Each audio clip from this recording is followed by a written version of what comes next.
जून में इंतखाबात की तारीख दे दी जाए, अगर इसमें ताख़ीर करती है हुकूमत तो फिर क्या होगा? क्योंकि सिर्फ 6 दिन की डेडलाइन दी गई है आप लोगों की जानिब से, खान साहब की जानिब से।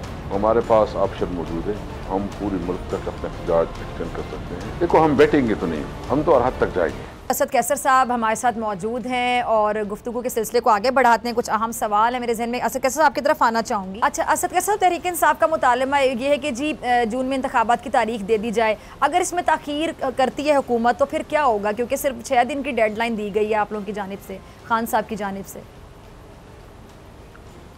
हमारे पास ऑप्शन मौजूद है, हम पूरे मुल्क तक अपना एहतजाज एक्सटेंड कर सकते हैं। देखो, हम बैठेंगे तो नहीं, हम तो हर हद तक जाएंगे। ये हमारा हक है, हम अपने कानूनी हक के लिए जंग लड़ रहे हैं। किसी भी सूरत में हम अपने मौक़िफ़ से पीछे नहीं हटेंगे। ये हुकूमत अगर ये समझती है कि इसकी गलतफहमी होगी, अगर इनको इतना बड़ा नाज है तो ये इलेक्शन में जाए ना, इस पर क्या उसकी रुकावट है? ये इलेक्शन में जाए और उसको पता चल जाएगा कि उसकी क्या पॉपुलरिटी है। इनको तो बड़ा ज़ाम है कि हम पंजाब में बहुत बड़ी कुव्वत है मुस्लिम लीग। ये क्या हुकूमत है? चूचू का मुरब्बा है। एक तरफ जो है ना, एक फैसले के लिए 10-10 लोगों को बुलाना पड़ता है, उसको राजी करना पड़ता है। फैसले से हो नहीं रही, इकानमी से संभल नहीं रही, इकानमी की जो सूरत हाल है। और उस वक्त जो हमारे खिलाफ ये महंगाई मकाओ मार्च करते थे, और रोज़ाना जो इनकी आपकी टीवी पे सारे क्लिप मौजूद है, अगर आप वो दिखा सकते हैं कि मुफ्ती इस्माइल कल क्या कह रहा था और आज क्या कर रहा है, मरियम नवाज कल क्या कह रही थी और आज क्या कह रही है। तो ये सब जो है कौम को आया हो जाएगा। मुझे समझ नहीं है कि कैसे आवाम को फेस करेंगे। इतनी इन्होंने पेट्रोल महंगा कर दिया, उसकी वजह से जो लोगों के ऊपर असरात पड़ेंगे। ये कहते हैं कि तुम्हारे पास क्या फार्मूला था? भाई, हमारे पास फार्मूला था। हमने रशिया के साथ बात की, उसके साथ नेगोशिएशन शुरू की थी। हमें 30% जो है सस्ता तेल दे रहे थे, गैस दे रहे थे, गंदम सस्ता दे रहे थे। ये मौका था, इंडिया अगर कर सकता तो हम क्यों नहीं कर सकते? पेट्रोल महंगा करने पे असद कैसर साहब वो जिम्मेदारी भी इन्होंने आप लोगों की हुकूमत पे डाल दी। ये कह रहे हैं कि जी तहरीक इंसाफ के साथ मुआहदे की खिलाफवर्जी की थी, जो लोगों को रिलीफ पहुंचाए, सब्सिडी दी थी। पेट्रोल महंगा करने का मलबा आप लोगों पे गिरा दिया है कि आप लोगों ने IMF के मुआहदे की जो मुआहदा था उसकी खिलाफ वर्जी की थी। आप लोगों ने सब्सिडी क्यों दी थी? ये मौकिफ दे रहे हैं।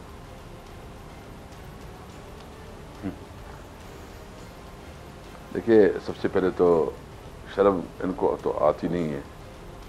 वो क्या कहते हैं, शर्म अगर तुमको, ये देख ले, इन असम्बली में सारे तकारीर की मौजूद हैं। ये PTIMF का बिलावल भुट्टो साहब जो है ना, बड़ा PTIMF बजट, और फिर जो शहबाज शरीफ साहब घंटों घंटों तकरीर करते थे और IMF पे तनकीद करते थे। तो हमने तो जो भी फैसला करना था अपनी कौम के इंटरेस्ट और उसकी कैपेसिटी को देख के कर दी कि हमारी कौम की कैपेसिटी क्या है, क्या उसके पास इतनी गुंजाइश बर्दाश्त कर सकती है। और हमने जो कोरोना में, आपको पता है, हमें तो 2 साल कोरोना ने बहुत ही हमारे लिए चैलेंज था। अल्लाह ने करम किया कि कोरोना से हम बाइज्जत तौर पर निकले और कोरोना में हमने अच्छा मैनेज किया। और उसके बाद जो है ना IMF फैटअप के कवानीन जो है हमारे लिए बड़े मसाइल थे। फैटअप के इस वक्त हमारे लिए, तो हम तो हर तरफ से, लेकिन हम इकोनॉमी जो है ना मैनेज हो रही थी, हालात संभल रहे थे कि इस दौरान हमारे खिलाफ साजिश हो गई। अभी देखते हैं कि किस तरह ये हैंडल करते हैं। इनका बड़ा दावा था कि शहबाज शरीफ साहब जो है ना, बहुत बड़ा अच्छा मैनेजमेंट है, उसकी बहुत बड़ी स्किल है, और वो क्या करेगा। अब देखते हैं कि वो किस तरफ लेके जाते हैं। सबसे बड़ा तोहफा उन्होंने दिया कि पेट्रोल महंगा कर दिया, और अभी सुना है कि बिजली भी महंगी कर रही है। सख्त फैसले कर रहे हैं ताकि कुछ वक्त के लिए इक़्तिदार में रहे। ये जितने वक्त इक़्तिदार में रहेगी इतने इसकी जो है ना पॉपुलरिटी ज़मीन बोस होगी। और इंशाअल्लाह ताला मैं तो कहता हूं कि आपने सही बड़ा, आपने अच्छी बात की। पर जो जब भी इलेक्शन होंगे तरीके से आप इंशाअल्लाह आएंगे। अच्छा, असद कैसर साहब, ये जो आप बात कर रहे हैं ना, मेरे ख्याल से इस बात का अच्छे तरीके से इल्म हो चुका है शहबाज शरीफ साहब को, क्योंकि खबरें ये कि शहबाज शरीफ साहब नए इलेक्शन की तारीख के लिए तैयार हैं, लेकिन आसिफ अली जरदारी साहब नहीं चाहते कि इलेक्शन जल्दी, और कुछ इत्तेहादी भी मुद्दत पूरी करना चाहते हैं, जरदारी साहब भी, कुछ इत्तेहादी भी। फिर ये मामला कैसे हल होगा? और वही बात कि फ्रंट पे शहबाज शरीफ साहब हैं, वज़ीर आज़म वो हैं, तो वोट बैंक तो नून लीग का बड़ा गंदे तरीके से मुतासर हो जाएगा जितनी महंगाई होती चली जाएगी, जितना लेट करते चले जाएंगे इलेक्शन को।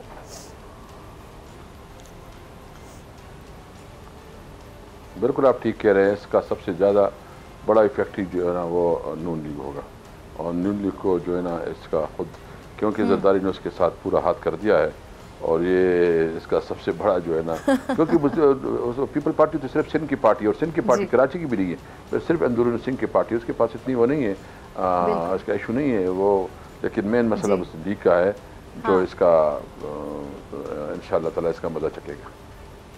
Thank you. बल्कि सब में अगर मेरे को फ़ायदे में पीपल्स पार्टी रहेगी तो गलत नहीं होगा, इन सब में अगर देखा जाए तो।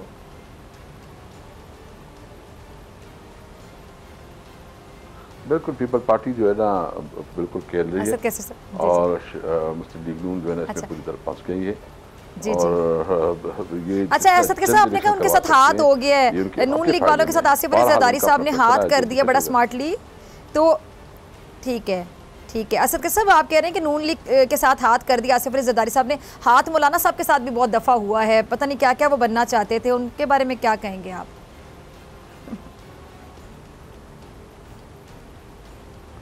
मौलाना साहब तो वो क्या कहते हैं, वो तो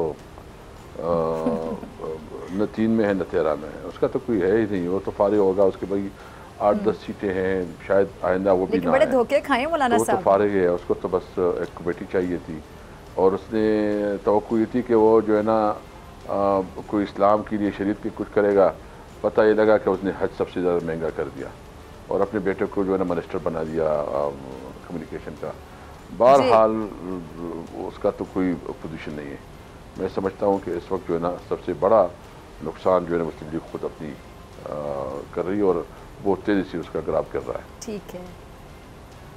अच्छा असद के सब टाइम भी तेज़ी से गुजरा, पता ही नहीं चला, बस आखिरी 1 से 1.5 मिनट है मेरे पास। तो EVM और ये ओवरसीज पाकिस्तानियों के जो वोट डालने से मुतालिक तहरीक इंसाफ हुकूमत की तरमीम है वो जो ख़त्म की गई हैं, अब आप लोग बगैर EVM ओवरसीज पाकिस्तानियों के वोट के इलेक्शन लड़ने के लिए तैयार हैं? और नैब के भी जिस तरह पर काटेगा, इस पर भी आपका कॉमेंट चाहूँगी, लास्ट कॉमेंट।